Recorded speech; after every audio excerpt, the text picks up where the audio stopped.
सरकार से 63 सूत्री मांगे पूरी करने की अपील। काडाना विस्थापित संघर्ष समिति की बैठक। आनंदपुरी। काडाना विस्थापित संघर्ष समिति की बांसवाड़ा और डूंगरपुर जिलों के ग्रामवासियों की सामूहिक बैठक कांगलिया गौतमेश्वर जी मंदिर परिसर में हुई। बैठक में सुप्रीम कोर्ट के फैसले को सरकार तक पहुंचाने के निर्णय पर चर्चा की गई, जिसमें स्थानीय विधायकों, मंत्रियों और प्रशासन के माध्यम से प्रधानमंत्री, राष्ट्रपति, राज्यपाल, मुख्यमंत्री और उप मुख्यमंत्री तक यह मुद्दा पहुंचाने की बात की गई। बैठक में यह भी निर्णय लिया गया कि अगर सरकार उनकी 63 सूत्री मांगे नहीं मानती है तो आगामी दिनों में अनास नदी, कोटड़ा कांगलिया पुल पर महापड़ाव और हाईवे जाम किया जाएगा। बैठक में सारनपुर, पादेड़ी, दवेला, कानेला, बरजदिया, बोराभाठौर, खुटा फारकी, नारायणा, कांगलिया, गमजारा, बरकोटा, जोतिया वाड़ा, वंदा, डांडव, कुशलकोट, बस्सी, कुवालिया, पांचवड़ा, बिलोदा, पीपलाई, महुडी खुटा आदि गांवों के ग्रामीण उपस्थित रहे। साथ ही आगामी रणनीति की तैयारी को लेकर स्थानीय समिति का गठन किया गया।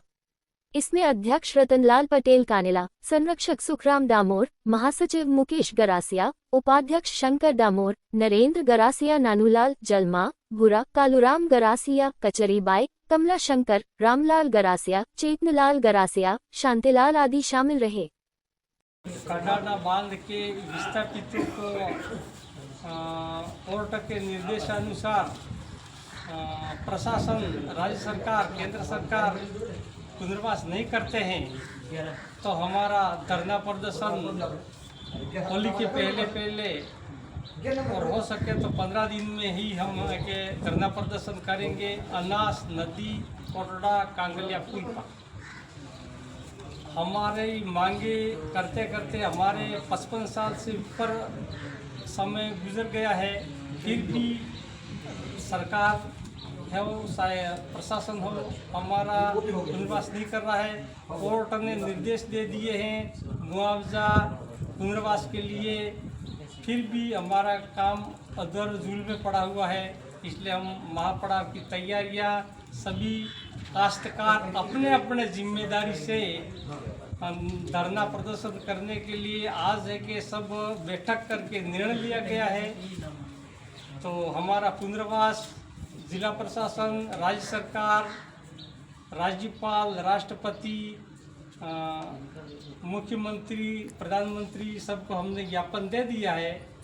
तो कोर्ट के निर्देशानुसार हमारा पुनर्वास किया जाए। और सुप्रीम कोर्ट दिल्ली सरकार ने नर्मदा बांध सरोवर का 20 गुना पैसा दिया है। वो सुप्रीम कोर्ट के फैसले के अनुसार हमारे माही काडाना विस्थापितों को भी 40 गुना हमारा भुगतान किया जाए। और पावर प्लांट हमारे बांसवाड़ा में बना हुआ है और निर्माणाधीन में है, तो पावर प्लांट वालों की भूमि अवाप्ति हुई है, उसके अनुसार हमारा भी है कि पुनर्वास किया जाए। उस समय 18 साल के लोग थे और 60 और 40 साल के हमारे पूर्वज थे, उनको भी आवंटन से वंचित कर दिया है। तो उनको भी है कि पर काश्तकार 10 बीघा ज़मीन आवंटन करें और 40 चक्रवर्ती ब्याज को गिनते हुए 40 गुना हमारा मुआवजा दिया जाए। हमारे नदी नालों में ज़मीन थी, वो है कि राज्य श्री सरकार ज़मीन थी, वहाँ पर हमारे कुएड़ियाँ बनी हुई थी। कुएड़ियों से हम के राहट से सड़ से हमारा सिंचाई करते थे। वहाँ पर तंबाकू, हल्दी, लहसुन, प्याज की खेती होती थी और गेहूँ वगैरह की खेती होती। हमारी ज़मीन 3 फसली थी, मूंग की खेती कर रहे थे, गेहूं चने की और खरीफ की भी खेती होती थी। तो 3 फसली हमारी ज़मीन थी।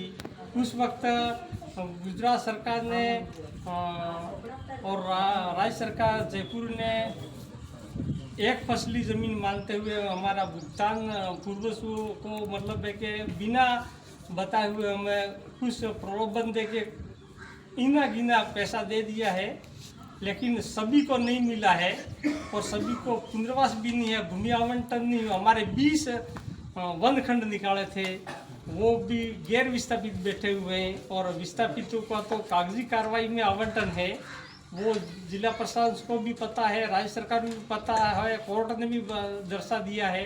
और हम भी कह रहे हैं अगर हमारा पुनर्वास हुआ है, कहीं आवंटन हुआ है तो हम कहाँ बैठे हुए हैं, वो पत्रकार, जिला प्रशासन और राज्य सरकार हमारी जांच कर ले। और यहाँ कहने की जरूरत नहीं है, हमारी ज़मीन गई है तो गई है और हम बैक वाटर में आ रहे हैं, हमारा पूरा खेती बैक वाटर वो भी देख लें। और उनकी काश्तकार की माली हालत इतनी ख़राब है, इसको कहीं कह नहीं सकते। हमारा परिवार गुजरात में और अन्य राज्य में ही है कि मजदूरी के लिए भटक रहे हैं, सरकार की योजनाएं नहीं मिल रही हैं। तो ये है कि सरकार से निवेदन है कि हमारा पुनर्वास शीघ्र करें, नहीं तो 15 दिन के अंदर हम अनास नदी पे पुल पे ही धरना प्रदर्शन करें। शायद सरकार हमें जमानत नहीं होने में जेल में डाले तो हम डालने के लिए तैयार है सभी परिवारों के साथ में। लेकिन हमारी अब आवाज़ बुलंद सरकार नहीं कर रहे, राज्य सरकार नहीं करे और केंद्र सरकार भी नहीं करे। और कोटड़ा पुल पे अगर हम है कि धरना प्रदर्शन करें, जिला प्रशासन, रक्षा विभाग, पुलिस विभाग कोई करे तो मानहानि हो सकती है। तो राज्य सरकार, केंद्र सरकार, जिला प्रशासन जिम्मेदार रहेगा।